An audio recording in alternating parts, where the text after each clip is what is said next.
because I was muted. Perfect. Wonderful. All right, folks, we are going to get going. You can see here on the screen, I'm Nancy in the little square. I'm with the swing shift, but today we are here to talk with Tammy Dane, who is with Rabble Recruiting and Axiom Law Group. And Tammy, you can't see from here, but we've got about a half dozen folks here in Seattle, and we've got other people logging online. Wonderful. So Tammy has really built her career as a recruiting, a talent acquisition professional. She spent, is it 10 years at Axiom? Yep. Where she rose to the role as Director of Talent Acquisition. And Axiom Law does, what's the right way to discuss that, to describe it? We're the largest alternative legal services provider in the world. So we hire more lawyers than anyone else. Right. And so as Tammy looked at this, she said, you know, this is an interesting model for recruiting. And then, you know, as we talked about talent acquisition, she's had this fabulous idea, but and I'm going to switch up the order of the questions, Tammy. Perfect. What happened that made you look at starting up Rabble at this stage in your career? Yeah, that's a great question to kick things off, Nancy, and thank you so much for that kind introduction. But for the last couple of years, I've wanted to start my own thing. I've always kind of had that entrepreneurial bug, but it never felt like the right time. I had a fantastic career going with Axiom, loved my job, loved my team, loved the work that I was doing, but nothing ever pushed me over the edge and made me want to go for it until I actually had my daughter. Last year, she just turned 1. And I started realizing that there's no time like the present. And then if I wanted to make a go for it, and I actually wanted that freedom and that control over my career, now is the time to do it. So it was actually really the birth of my daughter that pushed me over the edge. Right. And then I think that's a very common occurrence. I think some of the folks in the room here and folks online would agree that it's when you start mixing family and work that it makes you reprioritize.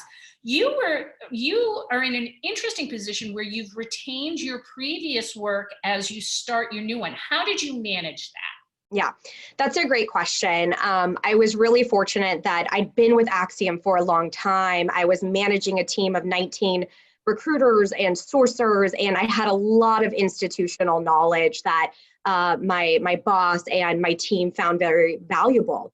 So I was very fortunate that they approached me and asked me if I wanted to stay on in a consulting capacity. That might not always be the case. Right. And someone has to kind of take the initiative and be willing to have the conversation. I do some coaching on the side with folks that are in similar positions like myself. And part of the challenge is just getting over that fear of hearing no. And I think the way to get over that is to remember that no hiring manager wants to hire someone new. You've got institutional knowledge, you are valuable to your team, you are valuable to your hiring manager. Recruiting and finding someone great is really, really hard. So my advice to someone who needs to be proactive in having that conversation is to remember that they want to keep you. And then another piece of advice is go into that conversation very open-minded. You might have an idea of what the perfect job might look like, and you might need to make a little bit of concessions to kind of get what you want. Go into it open-minded, suggest something that you think might be great, but then be willing to make some concessions if you need to. And then the third piece of advice that I would give as well is to put the company first. Put your hiring manager or your boss's hat on and think about what they might need and what might make their life easier, and let that guide the conversation.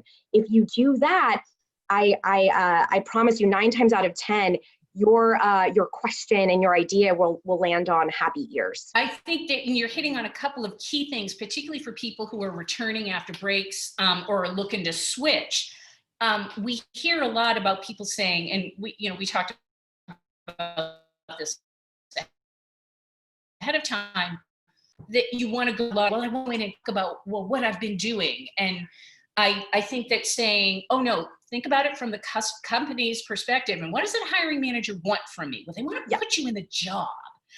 And this is an article I read the other day in Career Builder that it said 60% of employers say they plan to train and hire workers who aren't 100% qualified, but have potential. And the reason I bring this up is that you mentioned that hiring managers don't want to hire noobs. They want to hire somebody with experience. So I know that you've got a little experience here. What's the best way to talk about this? Yeah.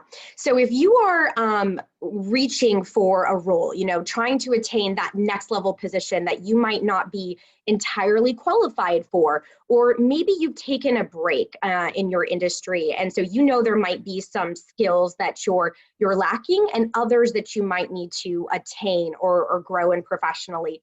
My advice in that situation is to, one, first harp on what are you bringing to the table? What existing skills do you already possess that the company or the team really needs?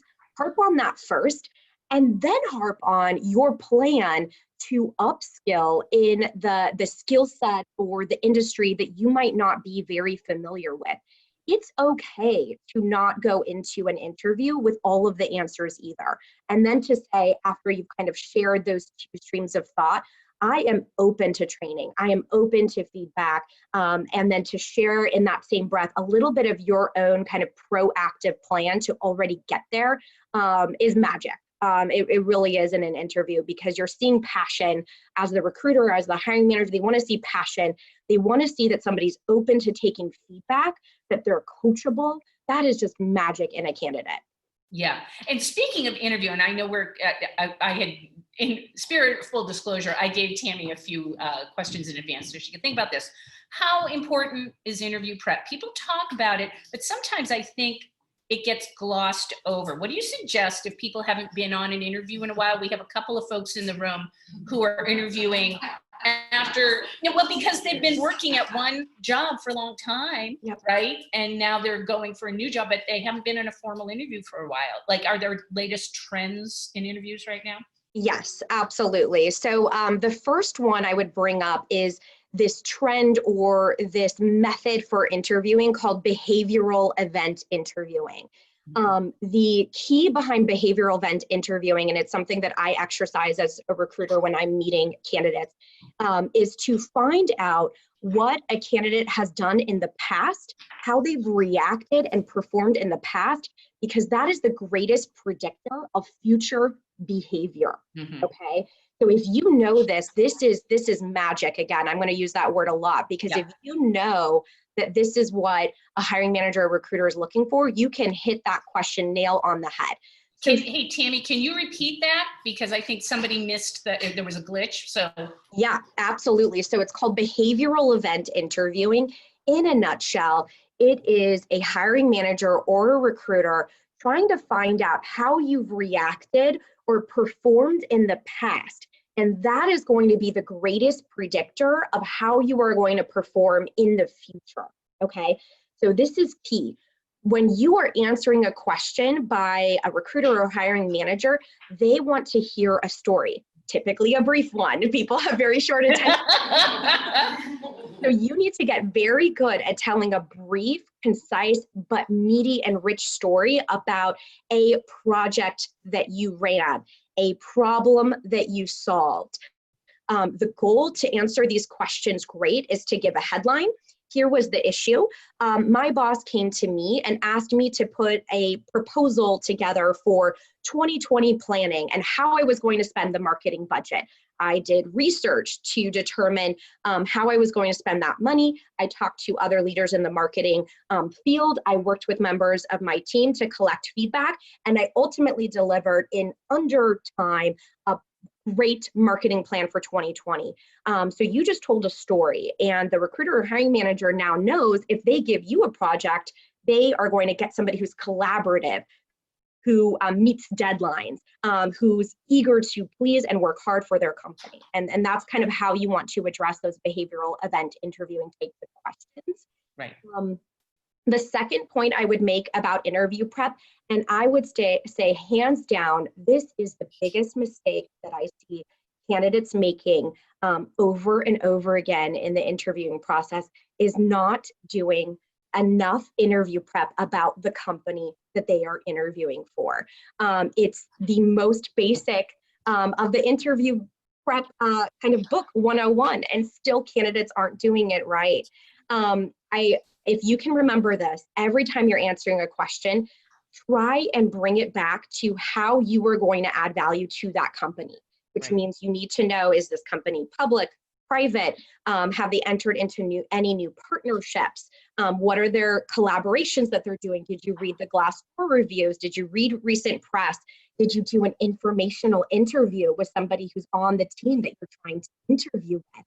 There's lots of ways to get information out there, and I would encourage everyone in the room to spend more time than they think is necessary doing this, because you will shine in your interviews if you do it right. We have heard from past cohort attendees who have gone to get big jobs. I think about Amy Hoy who went to Uber, and she said she did an insane amount of prep. And I think that this kind of segues to this question about the whole job search process. We were talking about it before you dialed in. They're very time consuming. It's almost as time consuming as actually having a job. Do you have a perspective on a strategic job search best practices?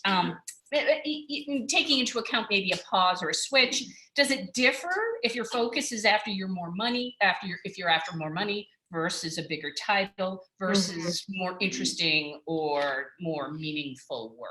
Yeah, absolutely. This is a great question. And both these questions are kind of tied together in a lot of ways. It comes down to networking. And I know everyone in the room is probably hearing this a lot. So if this could be another voice in that camp, so be it. Networking and building personal relationships are very, very important. If you have, if you have taken time off from work, or you are trying to make an industry jump or a role jump, or even climb the ladder to that next position, networking and building off of personal relationships is going to help you get there. So what are certain simple things you can do? Start thinking about what are the top 10 or 20 companies or organizations I would love to work at. Do I know anyone there? Ask for informational interviews. And even if you don't know anyone there, start reaching out to people on LinkedIn and ask them if they would be open to just taking an informational chat. Not everyone's going to say yes, but a lot of people will. And it's amazing what you can do once you have a personal relationship at that company or that organization. If you are climbing the ladder and trying to get that next level position, I would recommend that you look at smaller companies or organizations than the one that you are currently at, because they have more flexibility in titles that they can give out. At the largest organizations, the Fortune 50s, the Fortune 100s, a lot of people need to weigh in. It's a very bureaucratic system, as I'm sure many of you are aware. A lot of people need to weigh in on who can have a VP or a director level title. It's more elaborate interview processes. So if it's climbing the ladder, target smaller organizations or companies. That would be my best advice there. And if it's more money or compensation that you're after, I'm going to give the flip of that advice. You need to target the big ones in the market, Fortune 50s, Fortune 100s, companies that look like that to really command and get the comp that you're looking for. Right. And I think that's great insight, because I think for different people have different requirements. We have someone in the room here who's really focused on social impact work. And by its nature, it may not be the highest paying work, unless, of course, it's a division like a corporate social responsibility role inside a bigger company. Well, I know we are coming up against time. So I guess one last thing, it was the original first question I was going to ask, but I think it's a good wrap. January is a really busy time because budgets are opened up for new roles. People who maybe have suspended their job search over the holidays are raring to go, right?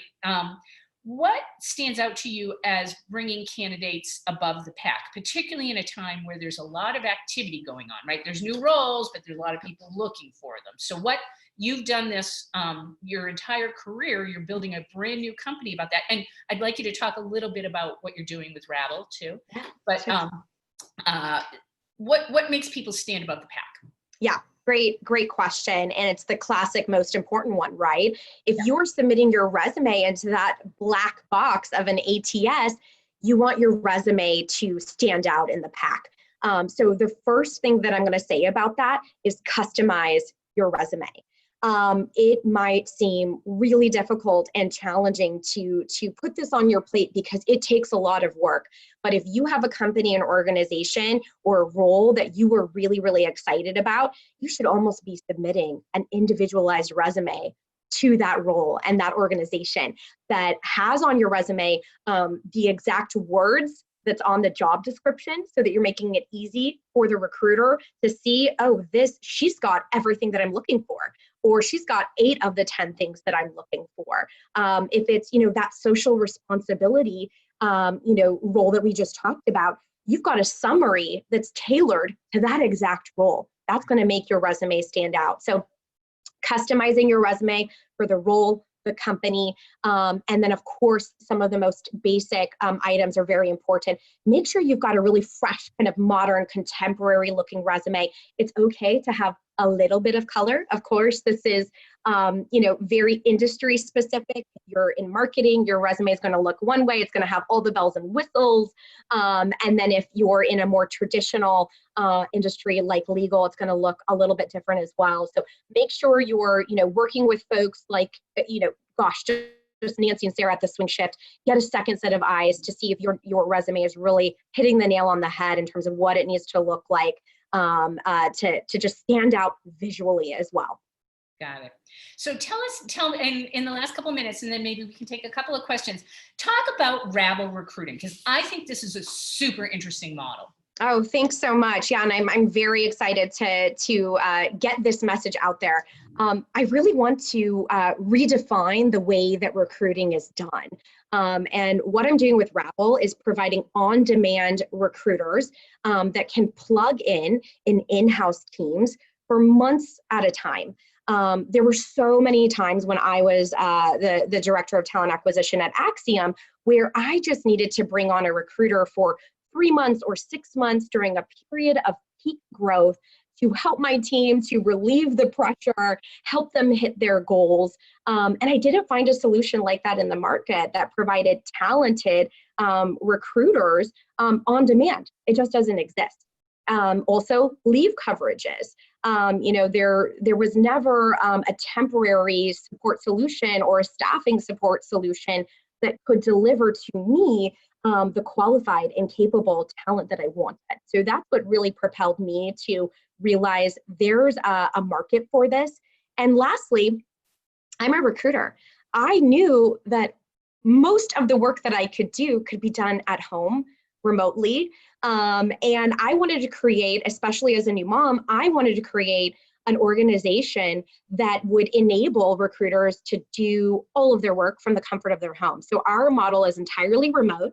So to the extent that there are folks out there in the audience with an HR recruiting background that are looking for remote work or have friends that could fit the bill, please reach out to me. We're hiring and we're looking for great people to join the team. We have somebody in the room that we'd like to have you talk to. What? Exciting. I'm thrilled. Well, Tammy, this has been incredibly valuable. Good. We want to make sure that we respect your time. Did we have 1 or 2 follow-up questions in the room here? I have a question. Colleen has, yeah. So your background's in, can you hear me? Yes, I can hear you. Well, your background is a legal recruiter, but I'm assuming that Rabble will source for all types of industries, or are you still in the legal space? Great question. So I, for the last, it was almost 7 years. We had a little bit of a snafu there, but so for the almost last 7 years, I was in legal recruiting at Axiom.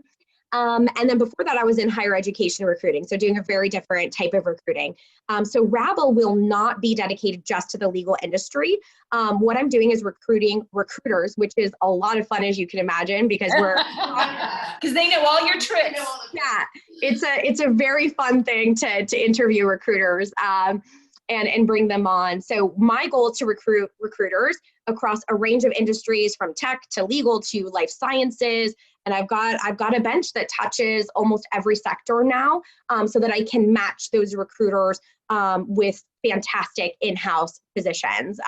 The goal is to be able to mix and match too, because everyone wants to get new experience and doesn't want to get pigeonholed into a certain industry. So that's part of the value add that I'm going to bring to recruiters, is helping them gain new industry experience, because I can kind of help make that sell to my clients.